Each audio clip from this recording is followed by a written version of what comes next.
les 3 victimes du jeune mis en cause.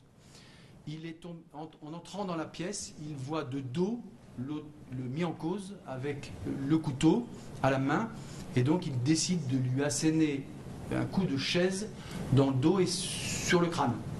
Le jeune mis en cause, le couteau à la main, se retourne et décide à ce moment-là de vouloir s'en prendre à ce technicien d'informatique qui venait de mettre un terme aux violences qu'il était en train de commettre.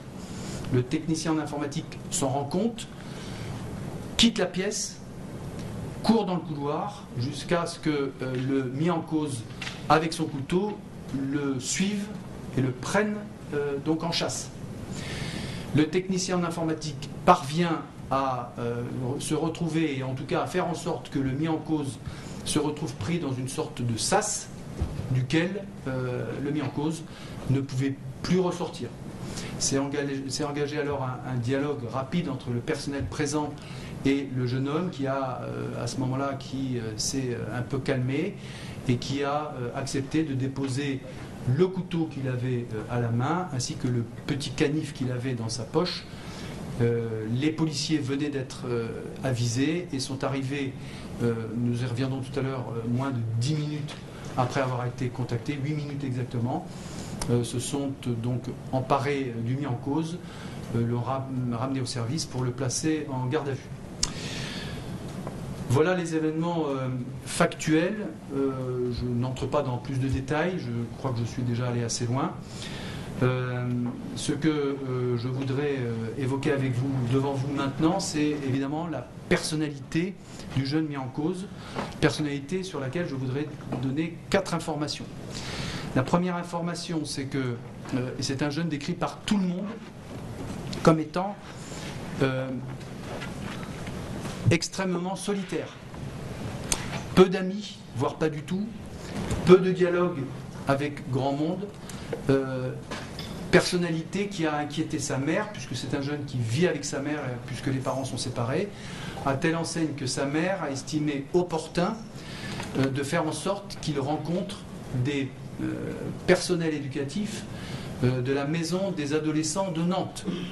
Ce jeune a donc à 6 reprises eu des entretiens à l'initiative de sa mère, présente au début, puis a laissé le jeune avec les éducateurs de la maison des adolescents de Nantes.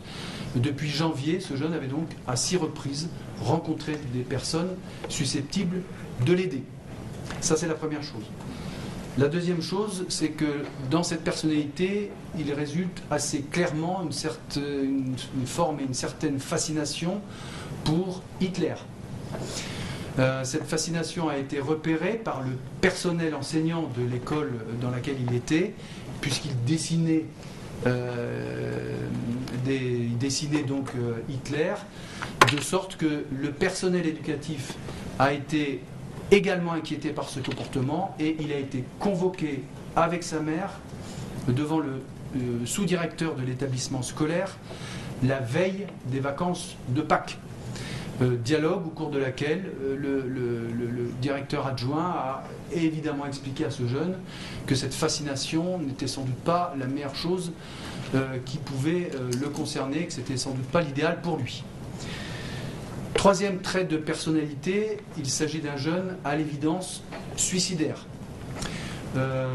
Des éléments factuels le révèlent, puisque j'évoquais tout à l'heure que dans les toilettes, au cours de son premier passage dans les toilettes, il avait écrit au feutre sur les murs un certain nombre de phrases, l'une d'entre elles étant qu'il souhaitait qu'on lui tranche la gorge. Une autre phrase était différente, puisqu'il déplorait qu'on ignore ses mots, mais il espérait qu'on n'ignore pas l'existence de sa lame. Mais une tendance suicidaire relevée à cette occasion, relevée également par le médecin dont on parlera tout à l'heure, qui l'a vu en garde à vue, le psychiatre, à telle enseigne que ce jeune va sans doute rejoindre, mais on y reviendra, une unité susceptible de traiter cette tendance suicidaire. Quatrième trait de personnalité qu'il faut quand même relever, c'est un jeune élevé par sa mère, qui entretenait d'excellentes relations avec sa mère, et sa mère ayant fait, vous l'avez compris, des démarches pour l'aider, et donc il était extrêmement entouré par sa mère. Des relations moins fréquentes avec son père, plus difficiles, en tout état de cause, donc un jeune élevé par des parents divorcés et dont la mère s'occupait énormément.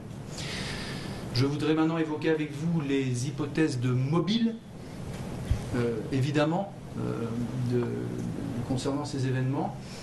Lui-même n'en donne aucun dans son audition en garde à vue, ou plus exactement, il a l'air de dire qu'il pourrait en donner plusieurs. Donc, à l'heure où nous parlons, où je vous parle, il n'y a absolument aucun mobile susceptible d'être évoqué devant vous d'une façon certaine. Sa personnalité, dont vous vous doutez bien qu'elle est évidemment complexe et qu'il faudra l'explorer par les médecins dont c'est le métier, des psychiatres, des experts. Sur les mobiles, nous n'en avons pas en tant que tel. Il y en a qu'il faut écarter. Le premier mobile qu'on peut écarter, c'est une potentielle relation affective avec la jeune fille qu'il a tuée. Le paradoxe dans ce dossier, c'était que cette jeune fille qu'il a donc tuée, comme on l'a indiqué tout à l'heure, était la seule personne de ce lycée et de ses connaissances avec laquelle il pouvait avoir un dialogue qu'il estimait lui être de qualité.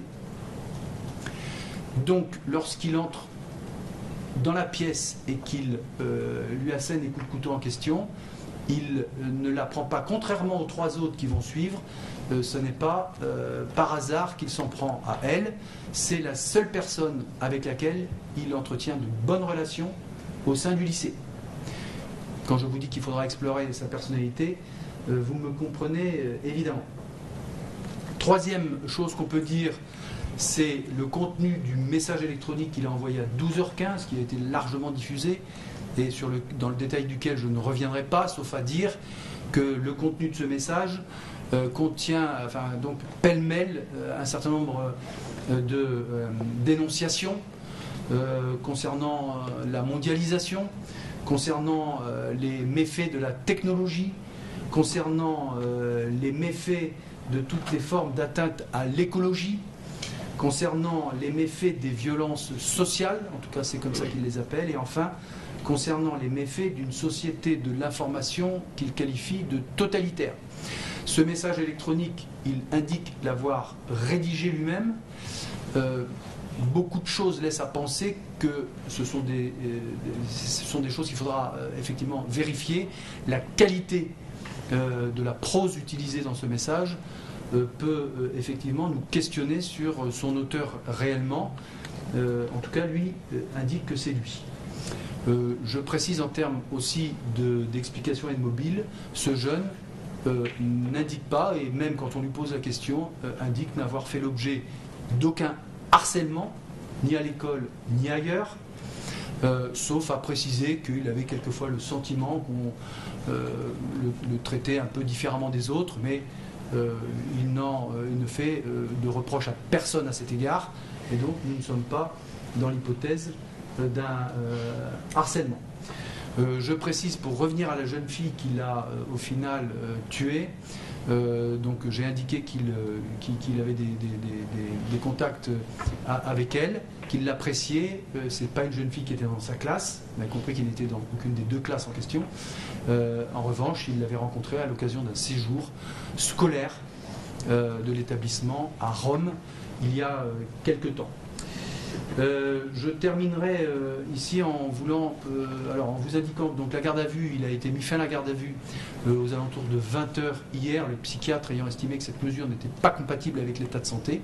Il a été donc hospitalisé et donc, comme je l'ai indiqué tout à l'heure, il est probable que très rapidement il soit pris en charge par une unité psychiatrique pour adolescents suicidaires spécialisée dans la question et qui n'est d'ailleurs pas dans notre département ni dans notre région.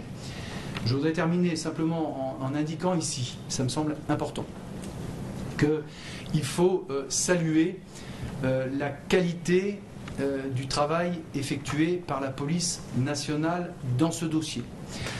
Il faut savoir qu'en quelques heures, donc en fait au cours de cet après-midi, le commissariat de police, dont on vous donnera quelques détails sur les effectifs déployés, a pu procéder à pas moins de 70 auditions sur place, donc c'est-à-dire plus que les 2 fois 30 élèves qui étaient présents dans la salle, dans leur salle de classe.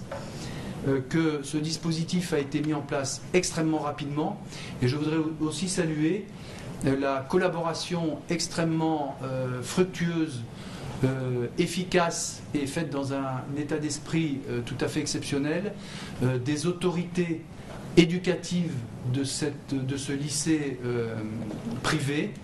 Je voudrais aussi saluer la qualité du travail des pompiers, dont une partie des psychologues a pu assister les parents de la victime lorsqu'ils se sont présentés sur les lieux, ainsi qu'assister à tous les élèves qui ont pu être traumatisés par les événements qu'ils ont vécus, et puis donc toutes les personnes présentes et l'ensemble, la police nationale aussi, puisqu'elle a eu sa part dans ces événements en termes de traitement et de prise en compte dans le courant de l'après-midi. Ce sont quand même des choses que je voulais indiquer. Parce que c'est un dossier particulièrement complexe, et les moyens déployés par la police nationale doivent ici être salués. C'est le moment peut-être où je vais laisser la parole à monsieur Eudes, qui va vous dire et vous donner quelques détails sur le dispositif qui a été déployé, et quant à moi je reviendrai après vers vous et répondrai aux quelques questions qui pourraient m'être posées. Merci monsieur le procureur. Donc avant de vous expliquer en quelques mots rapides les modalités de notre intervention sur cet événement particulièrement tragique, j'aimerais exprimer en mon nom, mais également au nom des policiers de Nantes, notre plein et entier soutien aux familles et aux proches des victimes sur cette agression particulièrement terrible. J'ai une grande expérience policière, une longue expérience policière, mais j'ai été particulièrement touché, comme mes collègues, sur cette intervention particulièrement difficile. Je tiens à préciser que, par exemple, certains policiers, comme vous en doutez,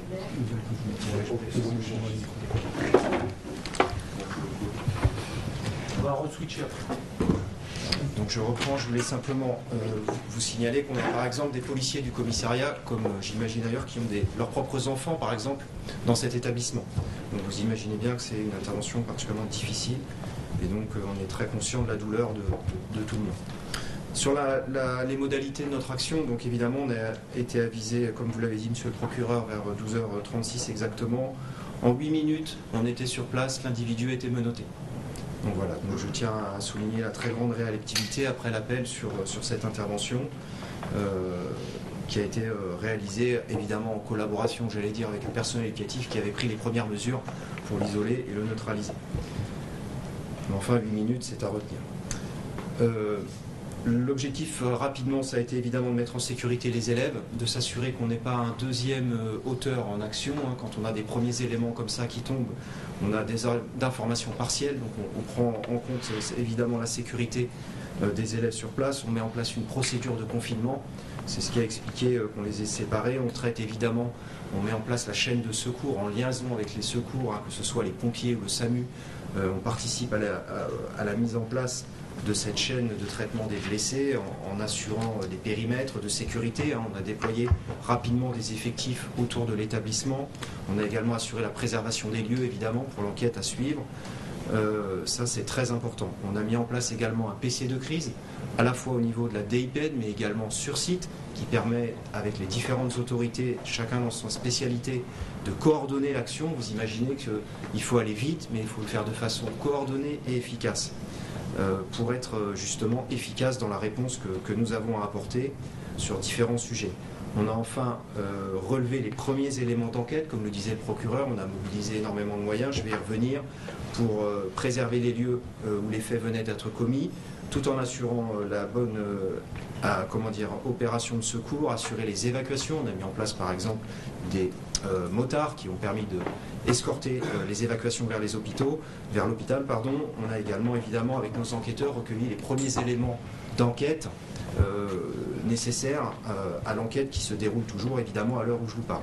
Quelques mots sur les moyens mobilisés, je ne voudrais pas être trop long.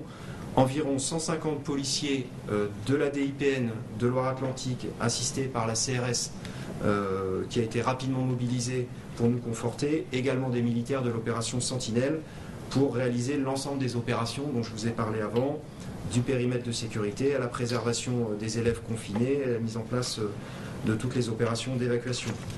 Plus de 50 enquêteurs du SIPJ, le service interdépartemental de police judiciaire de la DIPN, mobilisés en quelques, j'allais dire, minutes. On est vraiment dans une gestion très rapide pour réaliser, comme vous l'avez dit, monsieur le procureur, les auditions, la relevée des traces et indices et assurer un bon déroulé de l'enquête. Évidemment, c'est fondamental également. Et donc on a pu lancer ça très rapidement.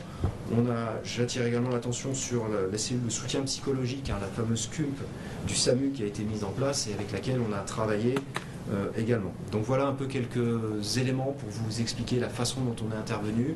C'est un process sur lequel on s'entraîne. Vous le savez, la gestion de ces événements de crise, voilà, surtout dans les établissements scolaires. La DIPN 44, comme ailleurs en France, organise régulièrement, et on l'a déjà fait dans des établissements scolaires, les modalités d'intervention quand on est confronté à ce type d'événements particulièrement tragiques, pour agir avec le meilleur professionnalisme, la meilleure efficacité, la plus grande rapidité, tout en préservant au maximum, évidemment, le nombre de vies possible. Voilà ce que je peux dire, monsieur le procureur.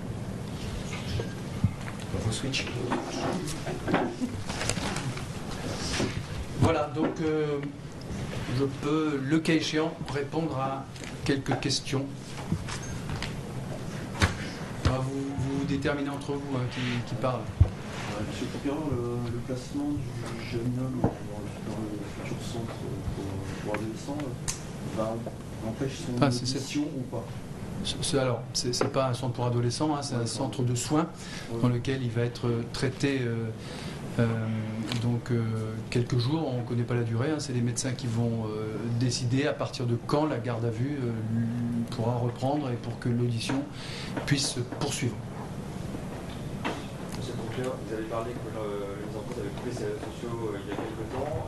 Malgré l'analyse de son environnement numérique, est-ce que vous avez pu déceler des signaux d'alerte sur ses réseaux sociaux, sur les échanges virtuels qu'il aurait pu avoir? L'analyse de ses téléphones et de son ordinateur, parce qu'il avait 2 téléphones, il en avait laissé un dans son sac, et il en avait un chez lui. L'analyse de ses téléphones et de son informatique est en cours. Donc il n'est pas possible de donner des informations sur ce qu'il a fait dans les jours qui ont précédé les événements. Et sur sa consommation sur les jeux vidéo, est-ce qu'il y a quelque chose? Je ne peux pas donner d'éléments puisque ce serait soit incomplet, soit partiellement exact, et donc je ne vais pas donner des informations soit incomplètes, soit parfaitement exactes. Monsieur le procureur, vous avez évoqué que l'individu avait 2 couteaux sur lui. Est-ce que vous pouvez donner un peu plus de détails sur ces couteaux, des détails physiques? Alors le couteau qu'il a utilisé donc avec cette lame d'à peu près 20 cm est un couteau de chasse qu'il avait acquis sur Internet quelque temps auparavant et dont il se servait lorsqu'il se promenait dans la nature seul. Monsieur le procureur, vous avez évoqué le fait qu'il a été vu à 2 reprises par 2 organismes différents, des éducateurs spécialisés, puis la direction de l'établissement. Quel regard portez-vous sur ces signaux d'alerte très clairs qui ont été envoyés? Est-ce que quelqu'un est passé à côté? Comment vous l'interprétez? Parce que là, pour le coup, quelque chose n'allait pas et c'était tactique. Ce que j'ai voulu évoquer ça pour dire qu'il s'agit d'un jeune dont les difficultés ont été repérées très vite par sa propre mère, ce qui n'est pas toujours le cas, d'une part, et que ces difficultés ont pu être prises en compte à la fois par des éducateurs, donc en l'occurrence de la maison des ados, mais également par la structure éducative dans laquelle il était.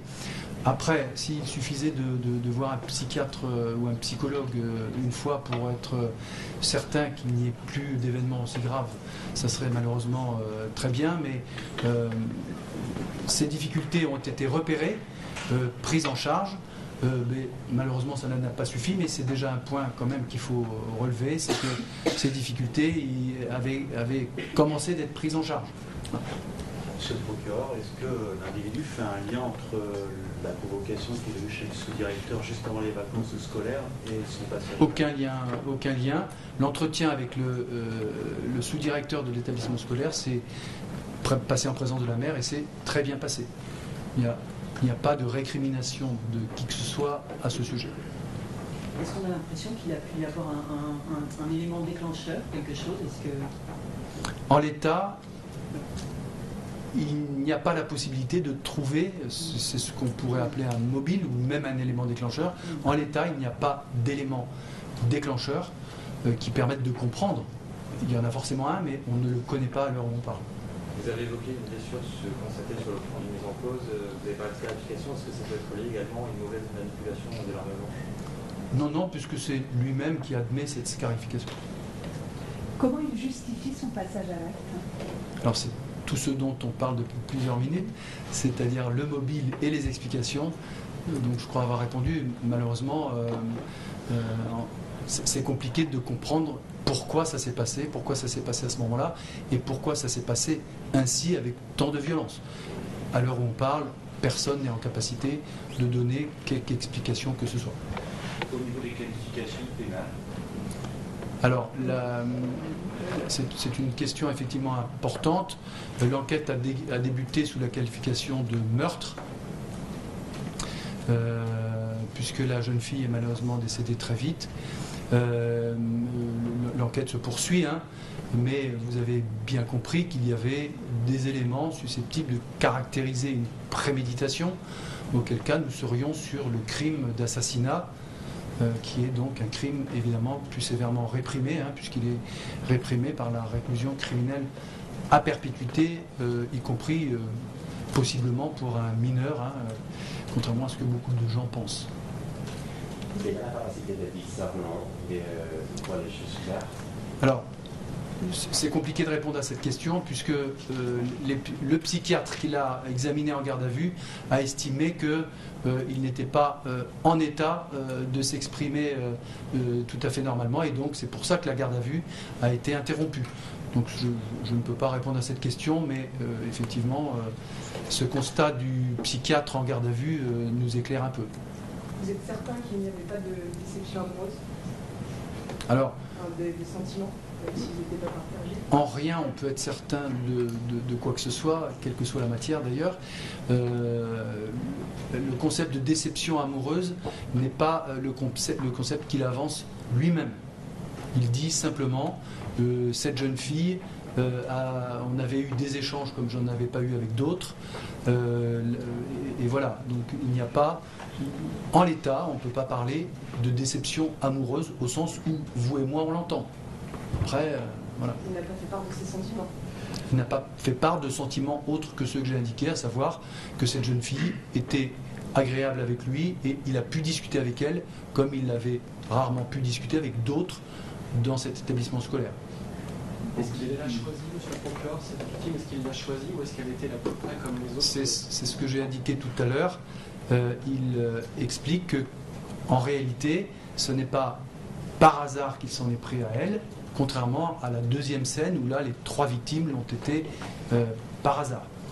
Beaucoup d'élèves nous parlaient de son attachement au nazisme, à Hitler, vous parliez également. Il n'a jamais eu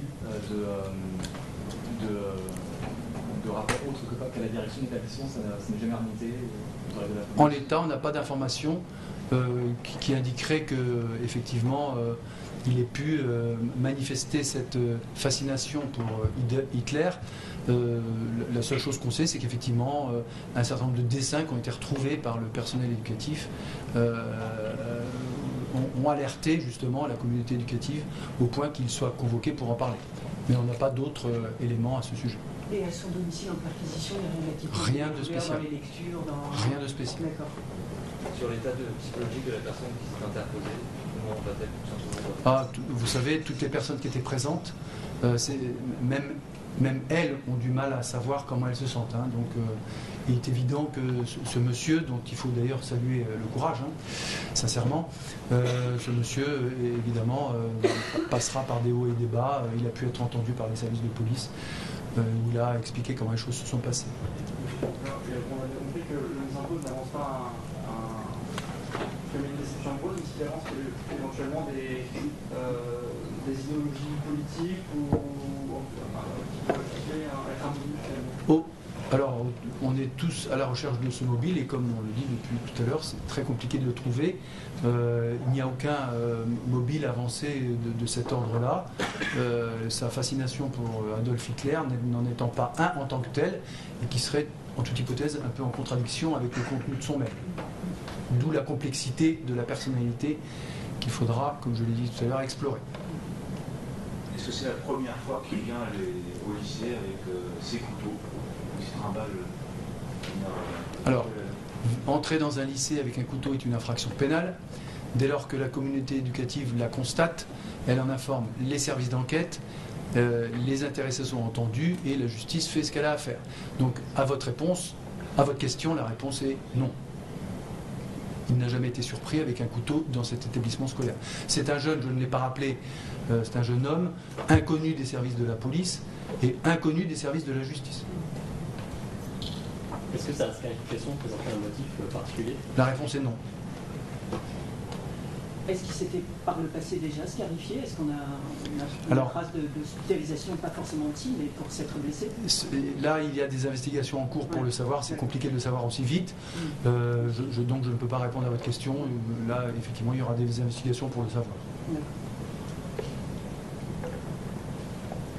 Concernant son niveau scolaire, il y a eu des éléments, il était le seul, il était solitaire, vous avez dit, mais est-ce que ces résultats étaient corrects? Niveau scolaire normal, son dossier scolaire a été saisi, on va regarder tout ça.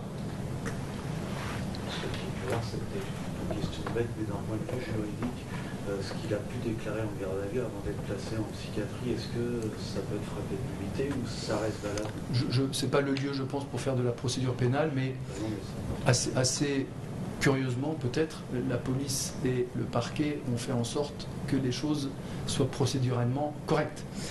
Donc, ça veut dire tout simplement que tout ce qu'il a pu dire avant que sa garde à vue ne soit déclarée par un médecin incompatible, tout ce qu'il a pu dire, il l'a dit.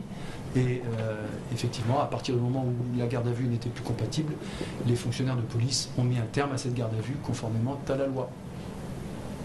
Est-ce que l'hypothèse qu'il ait bénéficié d'une complicité dans la rédaction de sa lettre est écartée? C'est une des hypothèses qui avait été effectivement envisagée, puisque vous avez su aussi que le parquet national antiterroriste avait été informé, bien évidemment, avait procédé à une évaluation. C'est un des éléments qui a pu expliquer l'opportunité de cette évaluation. En l'état, on n'a pas d'éléments en faveur d'une complicité quelconque. Et pour qu'on explique bien à nos lecteurs et puis aux auditeurs, est-ce que vous pouvez juste nous réexpliquer comment ça se passe à partir de maintenant, en fait? Vous l'avez un petit peu dit tout à l'heure, maintenant on est un peu tributaire, j'allais dire, des médecins, enfin la justice là, du moins. Comment ça peut se passer? Alors, c'est assez simple, hein. C'est vraiment comme dans toutes les procédures, quelles qu'elles soient, y compris dans les procédures criminelles graves. Les médecins vont nous dire quand il pourra à nouveau être placé en garde à vue. Dès que les médecins auront donné leur accord, il sera de nouveau placé en garde à vue. Puis, évidemment, compte tenu de la nature des faits, le parquet saisira un juge d'instruction de ce tribunal, lequel fera ensuite son travail, comme dans toute affaire criminelle. Et après, les choses se déroulent normalement et les investigations se poursuivent sur commission rogatoire. Voilà. Enfin, donc un juge d'instruction sera saisi le moment venu. Et donc ce jeune suivra le parcours habituel dans ces hypothèses. Bien. S'il n'y a pas d'autres questions, merci à vous. Merci.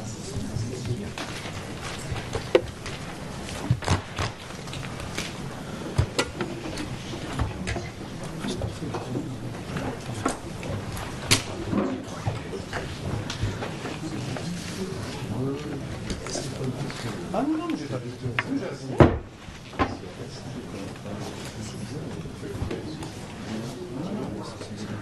S'il a déclaré, s'il avait déclaré une chose après sa garde à vue incompatible, là, ça va faire tout ça.